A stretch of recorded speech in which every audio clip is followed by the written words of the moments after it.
everyone, today I am going to dictate you the passage number 10 of the modern volume first. 5 seconds to go.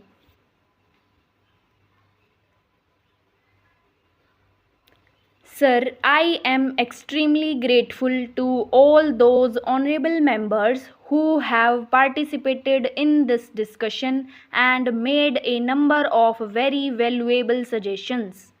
Mr. Chavan started the debate by raising the issue of globalization and liberalization. This is the theme which has been reiterated by a number of honorable members of this House. Sir, when we took office in March 1998 in our first incarnation, we did not get a clean slate to write upon. There was a lot which was already written on that slate. There were international obligations, international treaty obligations which had to be honored. Governments come and go, but many of the obligations, especially international obligations, continue to subsist. The most potent instrument of globalization or of the new form of globalization is supposed to be the WTO. I was a member of this House in those days. I remember a number of occasions when, along with other colleagues in this House, I raised issues regarding the Uruguay round of negotiations. But the then government did not pay any heed to my repeated alarms. The result was that Dunkel proposals were imposed on us. The Dunkel proposals were so dangerous that I remember, out of sheer agitation, I travelled 250 kilometers on a bicycle with some 200 friends of mine from my party.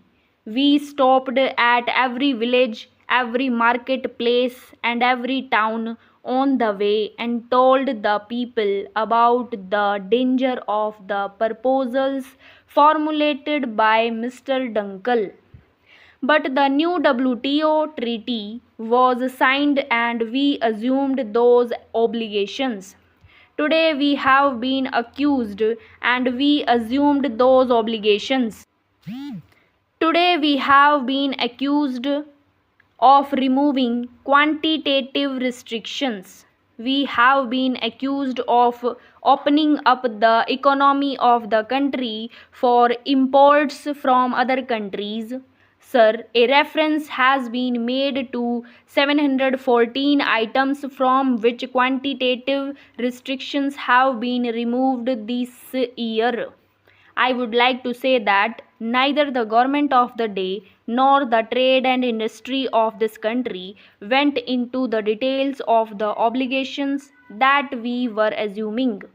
Nobody really studied as to what the implications of the WTO treaty would be. Today, we are left with that obligation. I would like to mention how we are trying to tackle it.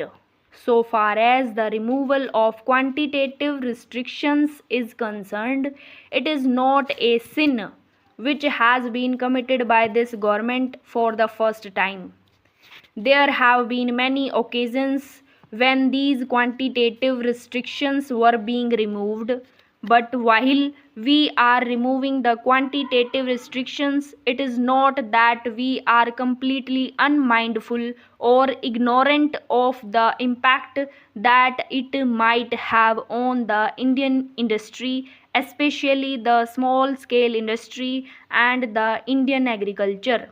Let me hasten to add that because we are aware of this problem and because it is a policy of the government that we shall protect both the Indian industry and the Indian agriculture, and that we shall protect the interests of the Indian economy, we have already taken a number of steps in order to be able to do so.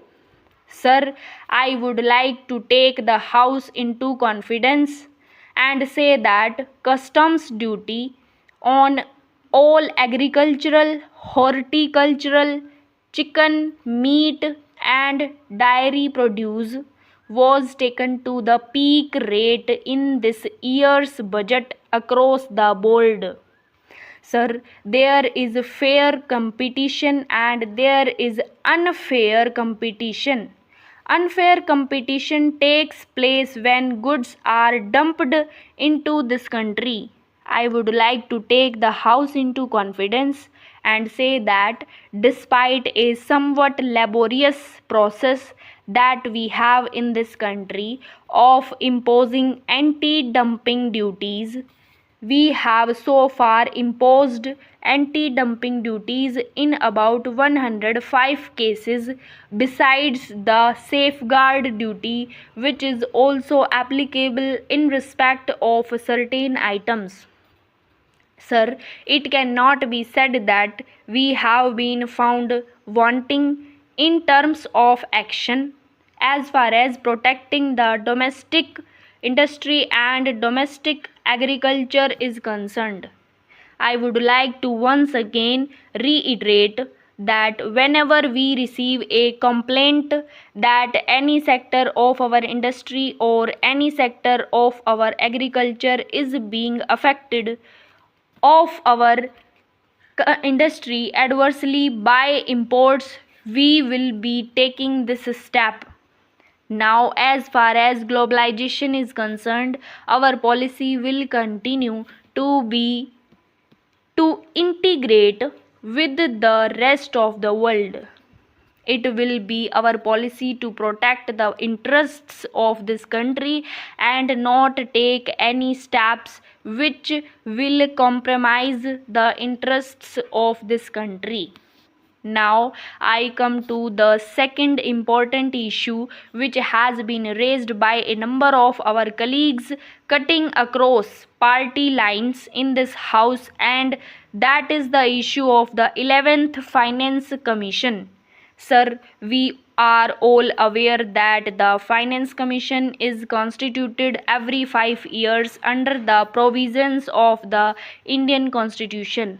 The framers of the Constitution decided that there must be an independent body which will decide on the very sensitive issue of devolution of central funds, central taxes to the states, and the distribution and the horizontal distribution of that devolution among the states. Thank you.